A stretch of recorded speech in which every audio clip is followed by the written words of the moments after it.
নমস্কার বন্ধুরা, welcome to unicorn. তো বন্ধুরা, এই ভিডিওতে আমরা কথা বলবো ক্রিকেট আপডেটস নিয়ে এবং এই ভিডিওর আজকের আমাদের মেন টপিক এশিয়া কাপের দল নির্বাচন। এশিয়া কাপের জন্য ভারতের স্কোয়াড অ্যানাউন্স হয়ে গেল। সেই স্কোয়াড নিয়ে আমরা কথা বলবো, কারা কারা সিলেক্ট হলো সেই নিয়ে কথা বলবো এবং এই স্কোয়াড থেকে ইন্ডিয়ার বেস্ট পসিবল প্লেইং 11 এশিয়া কাপের জন্য কি হতে চলেছে সেটাও আমরা আলোচনা করবো। তো ইন্টারেস্টিং ভিডিও হবে, লাস্ট অব্দি দেখতে থাকো। আমাদের চ্যানেলে প্রথমবার এলে আমাদের চ্যানেলটিকে সাবস্ক্রাইব করে তার পাশের বেল আইকনটাকে অন করে দিও।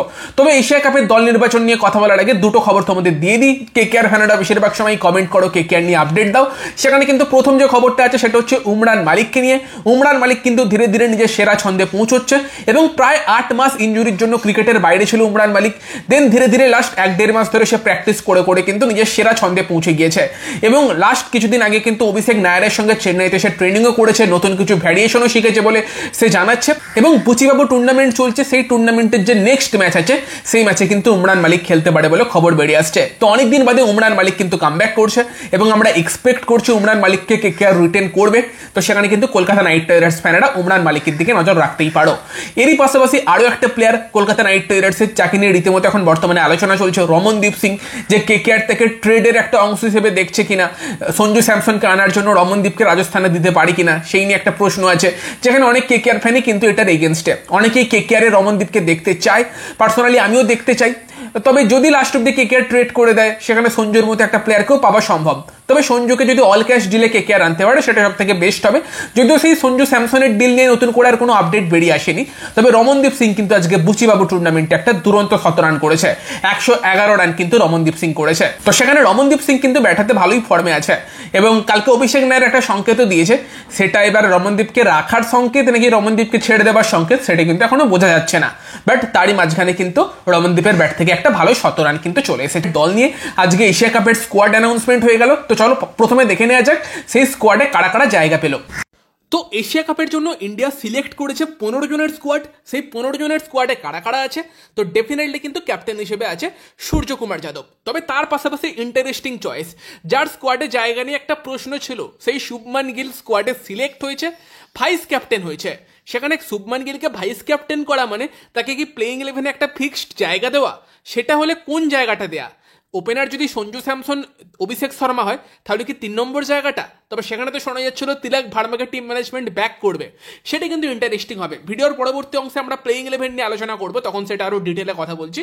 দেন শুভমান গিল ভাইস ক্যাপ্টেনের পর বাকিদের মধ্যে আছে Abhishek Sharma, Sanju Samson as a wicket keeper batsman, Tilak Varma, Hardik Pandya, Rinku Singh, Jitesh Sharma, Axar Patel, Shivam Dubey, Kuldeep Yadav, Varun Chakraborty, হর্ষিত রানা, জসপ্রীত বুমরা এবং অর্শদীপ সিং। এই স্কোয়াডটা কিন্তু 15 জনের স্কোয়াডটা ইন্ডিয়া সিলেক্ট করেছে। এবার আমি একটা তোমাদেরকে স্ক্রিনশট দেখাচ্ছি। এই ভিডিওটা আমি 11 দিন আগে বানিয়েছিলাম যে এশিয়া কাপে কোন 15 জন সিলেক্ট হতে পারে সেই নিয়ে। এবং যদি তোমরা যে আর কি স্কোয়াডটা ইন্ডিয়ান টিম সিলেক্ট করেছে সেটার সঙ্গে এই স্কোয়াডটা মিলিয়ে দেখো, একটাই শুধু ডিফারেন্স পাবে। আমি শ্রেয়াস আইয়ারকে চেয়েছিলাম তিলক ভার্মার জায়গাতে। টিম ম্যানেজমেন্ট যেটা কালকের ভিডিওতেই বলেছি যে তিলক ভার্মাকে সুযোগ দিতে চাইছে, কারণ তাদের মনে হয় তিলক ভার্মা বাদ যাবার মতো কিছু করেনি। আজকে শ্রেয়াস আয়ারকে নিয়ে অজিত আগারকারকে প্রশ্ন করা হলো, অজিত আগারকার বলে যে শ্রেয়াসকে আমরা রেসপেক্ট করি, শ্রেয়াসকে আমরা দলে চাই, কিন্তু কার জায়গাতে দলে নেব সেটা আমাকে বলো। মানে শ্রেয়াসকে নিয়ে আলোচনা হয়েছে। তো আমি শুধুমাত্র তিলকের জায়গাতে শ্রেয়াসকে চেয়েছিলাম ইউইর কন্ডিশনের কথা মাথায় রেখে। বাকি কিন্তু পুরো স্কোয়াড মিলে গিয়েছে। Gill slash Jaiswal as a backup opener কে যায় সেই দিকে নজর ছিল, সেখানে কিন্তু শুভমান গিলই সুযোগ পেয়েছে এবং ভাইস ক্যাপ্টেনে হয়েছে। বাকি কিন্তু দেখো আমার পুরো স্কোয়াড মিলে গিয়েছে। হর্ষিতকে রেখেছি, কুলদীপ, বরুণ দুজনকে রেখেছি, শিবম দুবেকে রেখেছি। এটা বলেইছিলাম যে 15 জনের মধ্যে থেকে 14 জন মিলে যেতে পারে, মিলে গেছে 14 জন। শুধু শ্রেয়াসের জায়গাটা নিয়ে প্রশ্ন ছিল যে গম্ভীর আগারকার দুজনের সঙ্গেই শ্রেয়াসের যেরকম সম্পর্ক সিলেক্ট হবে কিনা, তাও আমি রেখেছিলাম ইউএর কন্ডিশনের কথা মাথায় রেখে। ওই একটাই মেলেনি, তিলক সেই জায়গাতে গেছে। তো এই গেল ভারতের 15 জনের স্কোয়াড এবং এরই সঙ্গে কিন্তু স্ট্যান্ড বাই প্লেয়ার হিসেবে বেশ কয়েকজন সিলেক্ট হয়েছে। তাদের মধ্যে প্রসিদ্ধ কৃষ্ণ আছে ফাস্ট বোলারদের বিকল্প হিসেবে। এটাও কালকে তোমাদের জানিয়েছিলাম, কালকে না আগেই জানিয়েছিলাম যে প্রসিদ্ধ কৃষ্ণ এবং হর্ষিত রানাকে নিয়ে আলোচনা চলছে এবং প্রসিদ্ধের আগে কিন্তু হর্ষিত রানা সুযোগ পেতে পারে, সেটা হয়েছে। দেন তোমার ওয়াশিংটন সুন্দর, রিয়ান পারাক কিন্তু আছে এবং এটাও তোমাদের বলেছিলাম যে ওয়াশিংটন সুন্দর, রিয়ান পারাক, শ্রেয়াস আয়ার এবং রিঙ্কুর মধ্যে যে কোনো একজন সিলেক্ট হবে। রিঙ্কু সিলেক্ট হয়েছে। ওয়াশিংটন, রিয়ান পারাক কিন্তু স্ট্যান্ড বাই আছে, শ্রেয়াসকে কিন্তু স্ট্যান্ড বাইতেও রাখা হয়নি। এটা কি ইগোর লড়াই? সেই নিয়ে কিন্তু প্রশ্নটা আবারও উঠতে পারে। বাকিদের মধ্যে ধ্রুব জুড়েল আছে, যাকে অবশ্যই উইকেট কিপারদের স্ট্যান্ড বাই হিসেবে রেখেছে, এবং তারই পাশাপাশি কিন্তু জয়সওয়াল আছে অ্যাজ এ ব্যাকআপ ওপেনার আর কি, যদি কোনো ওপেনারের চোট লাগে সেখানে জয়সওয়াল আসবে। তো 15 জনের স্কোয়াড এবং স্ট্যান্ড বাই প্লেয়ার কারা আছে তোমাদেরকে জানিয়ে দিলাম। এবার যদি আমরা প্লেইং 11 বানাই, সেখানে প্লেইং 11 বানাতে গেলে অবশ্যই এই স্কোয়াড থেকে ওপেনার হিসেবে যা শোনা গিয়েছে সঞ্জু স্যামসন এবং অভিষেক শর্মা, সেই জুটির ওপরই টিম ইন্ডিয়া ট্রাস্ট করতে চলেছে, এবং অভিষেক শর্মার বোলিংটাও দরকারে কাজে আসতে পারে সেই কথাও কিন্তু সিলেক্টর অজিত আগারকার বলে গিয়েছেন। তো সেখানে কিন্তু সঞ্জু স্যামসন তার সঙ্গে অভিষেক শর্মা তারা দুজনই ওপেনার।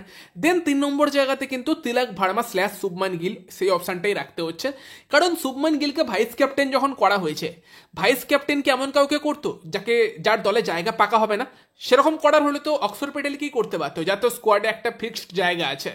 জানে না সেখানে শুভমান গিল তিলকের আগে সুযোগ পাবে কিনা, হলে কিন্তু খারাপ হয় না, কারণ শুভমান গিলের স্পিনের এগেনস্টে খেলাটা ভালো এবং ইউএর কন্ডিশনে কিন্তু সেটা কাজে আসতে পারে। নাকি সঞ্জু স্যামসনের জায়গা নিয়ে প্রশ্ন আছে, যেখানে শুভমান গিলের সঙ্গে ওপেন করে অ্যাজ এ ফিনিশার জিতেশ শর্মাকে খেলাতে পারে, সেটাও একটা অপশন হতে পারে, তবে সেটা হবার চান্স আপাতত আমার কম মনে হচ্ছে।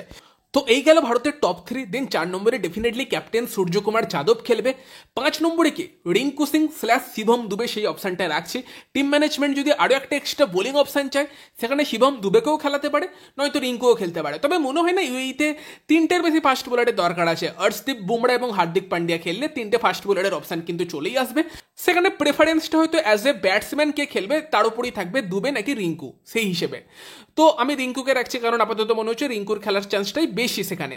দেন 6 নম্বরে অবশ্যই হার্দিক পান্ডিয়া, 7 নম্বরে অক্সর প্যাটেল। এটা একটু উল্টোও হতে পারে, অক্সরও 5-এ আসতে পারে, সাথে রিঙ্কুও খেলতে পারে।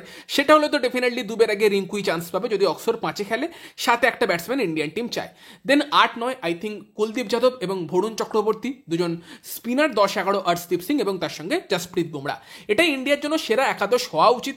এবার যদি ইনকেস ইন্ডিয়া 8 অব্দি ব্যাটিং চায়, সেখানে কিন্তু কুলদীপের জায়গাতে শিবম দুবেকেও নিয়ে আসতে পারে। সেখানে শিবম দুবে 5, হার্দিক পান্ডিয়া 6, রিঙ্কু 7, অক্সর 8, সেইটা করতে পারে।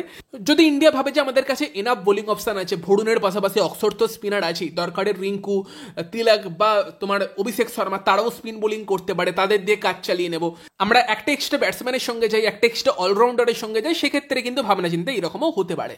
তবে আমার মনে হয় ইউএর কন্ডিশনে যদি তোমার কাছে কুলদীপ, বরুণ, অর্শদীপ এবং বুমরা এই লেভেলের 4টে বোলার থেকে 4জনকেই খেলানো উচিত, এবং সেখানে জেতার জন্য তোমাকে 200 করতে হবে না, 160-70 এনাফ হয়ে যাবে। কারণ এই 4জন মিলে 16টা এমন ওভার করতে পারে যেখানে কিন্তু মারা খুবই কঠিন হয়ে যাবে, এবং হয়তো তোমার ওমান বা যেগুলো ছোট টিম আছে তাদের এগেনস্টে বুমরা খেলবে না, হর্ষিত রানা খেলবে, আমি এটাই এক্সপেক্ট করছি। তো বন্ধুরা, এই ভিডিওতে এইগুলি আলোচনা করার ছিল। তোমরা তোমাদের মতামত জানিও, ভারতের এশিয়া কাপ স্কোয়াডের দল নিয়ে তোমরা কতটা খুশি, আর কাকে তোমরা এই দলে দেখতে চেয়েছিলে, বা তোমাদের মতো ভারতের বেস্ট প্লেইং 11 এশিয়া কাপের জন্য কি হতে পারে, কমেন্টে অবশ্যই জানিও। ভিডিওটা ভালো লাগলে ভিডিওটাকে লাইক করে দিও, শেয়ার করে দিও, আমাদের চ্যানেলে প্রথমবার এলে আমাদের চ্যানেলটিকে সাবস্ক্রাইব করে তার পাশের বেল আইকনটাকে অন করে দিও। তো চলো গাইস, এই ভিডিওতে এই পর্যন্তই, বাই বাই।